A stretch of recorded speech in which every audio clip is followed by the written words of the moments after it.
Ron Vinkovich. Aye.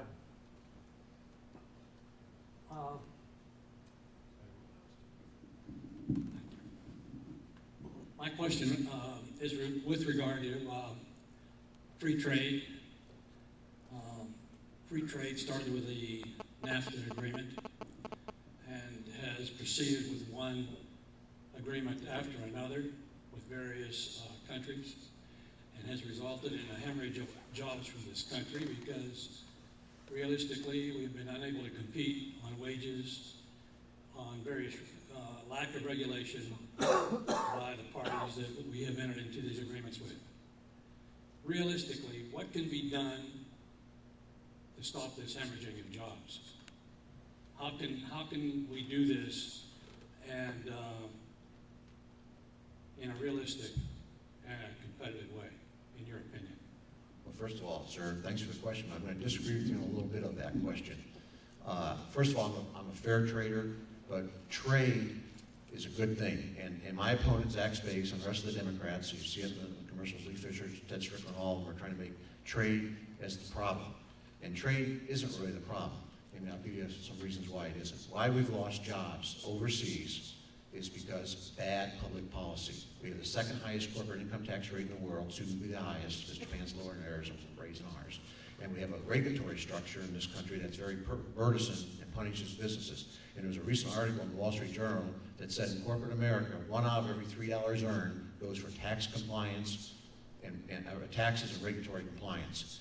And I just saw another report recently, only 3% of the jobs lost overseas are from trade policies. And in Ohio, according to the Department of Commerce, 26% of the Ohio jobs in manufacturing are dependent on exports, trade. Agriculture this past year sold almost in Ohio, almost $3 billion worth of products. That's a 69% increase from 5 years ago. So, and then the other thing, I know Zach Space blasted me on NAFTA. I didn't vote on NAFTA or anything. I wasn't there, so it's kind of comical. But if NAFTA is a big problem, the President of the United States, most people don't realize this, the President of the United States can open up and renegotiate NAFTA anytime he wants. He's not doing it because the facts aren't stating what the Democrats are saying. So trade, if it's done right, lifts everybody up. And it was interesting. I heard on YouTube a professor at Kenyon College, Zach's alma mater, talking about trade and how important trade is. And he gave an example. I'll try to relate it to you best I can. 150 years ago, when everybody was living out in the country, in the farms and in the back wilderness, they had to do everything for their existence. Grow their own food, make their own tools, and just survive. And what trade does, it allows you to develop a market where you can specialize and raise your standard of living. So trade is a good thing, but what we need to do is work on trade to make it more fair. And I have a problem. China does not play fair because they don't let their currency float to the market rate, so that gives them a huge competitive advantage. And then if there's a country that's subsidizing an industry sector and those products come over here, we need to slap a tariff on them right away, because no American business should be competing directly with the foreign government. But don't believe all the rhetoric you hear about trade has lost all these jobs. It's bad public policy and deficit spending, higher costs, higher taxes, and burdensome government regulations are the most reason why we've lost those jobs. I would respond this way. Your question was, what could we actually do? Yes. The answer to that question is get back on a tariff-based system. And I'm opposed to free trade. I agree with the senator. We must have fair trade, and it has to be negotiated between countries. That's the only way that we can compete, buying and selling on an international market, to make it mutually advantageous to all parties involved. What we have now with NAFTA is many things. One is giving away jobs, to our partners in NAFTA to the south. And then they have the CAFTA agreement. There's all sorts of these different agreements. In terms of trade, we have to have a tariff system. We have to put taxes on them. And I would agree, that things like our, unions, et cetera, are driving up the cost of our products here at home. I mean, I think those need to be renegotiated too, but I don't think it's federal government's responsibility. I think industry needs to look at that. But as far as the government's concerned, with these fair trade agreements and free trade agreements, what I'm most concerned about is the same thing that happened to Europe. When they opened up NAFTA, that whole agreement sort of paved the way for a North American Union. That scares me. I don't want to spend an Amero. I want to spend US dollars. I don't want a euro if I were a European, regardless of what European country I lived in. There's this thing called sovereignty. And in the United States of America, because we are the last bastion of freedom in this world, that is of the utmost importance to maintain that sovereignty. These free trade agreements and these other agreements where they're absolutely not fair, but they are opening the door to say goodbye to freedom.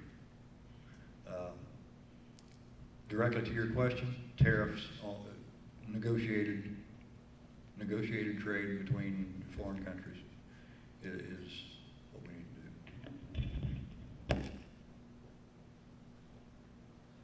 Okay, there was a gentleman over here that had multiple questions.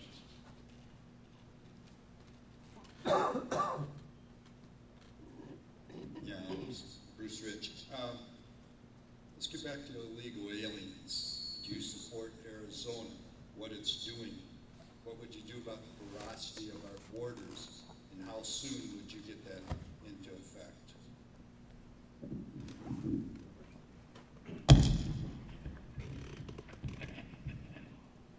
I support Arizona's law for one fundamental reason. This is the federal government was doing nothing about it. They were doing nothing about it. It's been a problem forever and ever, and we know that this is a problem. Arizona, a free state in the United States of America, is now a battleground. This is in U.S. territory, on U.S. soil. There are signs as far as 70 and 80 miles from the border that warns American citizens that it's dangerous to get down here because you could be kidnapped or killed by the drug cartel. Someone's not doing their job in Washington, D.C. So yes, the states have to. I absolutely support what they're, and I read the entire thing. It wasn't, probably most of you have read the law that they enacted down. I think it was 11 pages long. Didn't really say a whole lot. And then we have a president that wants to take that to court. Is this part of the fundamental transformation of America? We can't allow this. I support what they did, but I'm really afraid of the fact that they had to do it. The federal government needs to. In my Air Force career, and those of you in here that was in the military, we went overseas and protected other folks' borders. I was in Korea to protect the Korean border from the North Koreans. And yet we have this porous border in our own country here. And we've got plenty of manpower. We keep sending them other places to protect their borders. If we brought them back here to protect our borders, here's what I would like to see. I don't want to see a fence. I want to see a no man's zone. I want to see a no man's land there. Something like maybe a quarter of a mile, half mile wide. The federal government can purchase the land necessary for that and can govern that legally by the U.S. Constitution. And put some military bases along those borders. They don't have to go shoot at anybody. I think we should be, humane. But my belief is we wouldn't have near as many people wanting to come across no man's land than we would cut a hole in the fence. And those are the type of initiatives that I would support. There is support for those type of things in Congress. There's very few congressmen in there that are willing to do that, and political reasons. There's a lot of political reasons that we have a porous border in the first place. I saw today on the news, and many of you may have seen the same thing, where they're trying to get the rights for illegal aliens to vote in this country. And yet they won't even send absentee ballots to the U.S. military overseas to get their vote for this election coming up. This is insane. This is absolutely insane. We're going to have to stop, reevaluate all this, decide who we're going to send to Congress that understands what we've got to do in this country to protect our rights by the U.S. Constitution.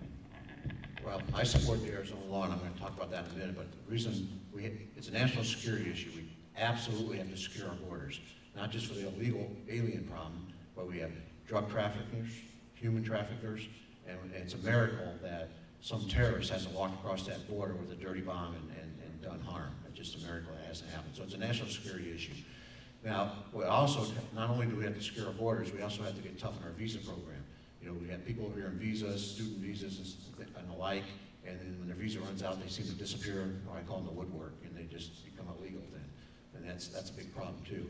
But in Ohio, in the Ohio Senate this past year, we Republicans passed a bill, and of course the Democrats in the House wouldn't take it up.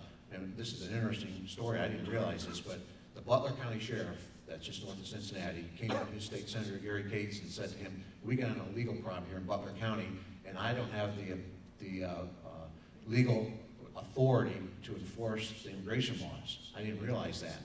And the way it works, I learned the way it works, the only time a sheriff or a local authority can enforce immigration laws is if they actually arrest an illegal alien for another crime, or the feds come in and ask for their help, okay? They don't have the authority to do that. So when we passed a bill in the Senate it kind of mirrors the Arizona, that's essentially what they're doing in Arizona. They got the same problem apparently.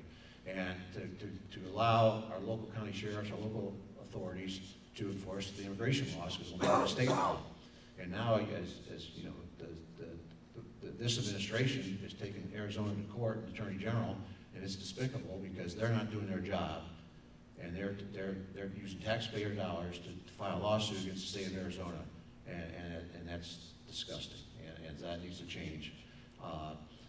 So, you know, it was amazing to me that you know, local authorities can't round up illegals unless they're asked to go to the feds. So unless you pass a state law, and of course, like I said, the Democrats in the Ohio House wouldn't take it up, and Governor Strickland obviously came out and said he would support an effort. So this is a partisan issue, and you know where the Democrats are, you know where we are, the conservatives, and but we've got to do it because it's a national security issue. But on the other side, these liberals, it's all about power. It's all about giving these people amnesty so they can vote for them in the future after their hope. And I am 100% opposed to amnesty because that just would cause more illegal immigrants to come into this country and more problems. But like I say, you can't fix a problem. When the dam breaks and the flood comes in, you got to fix the dam before you can really clean up the problem. And it's going to fall hard to clean up the problem we have with the millions of illegals in this country now when the flood is still coming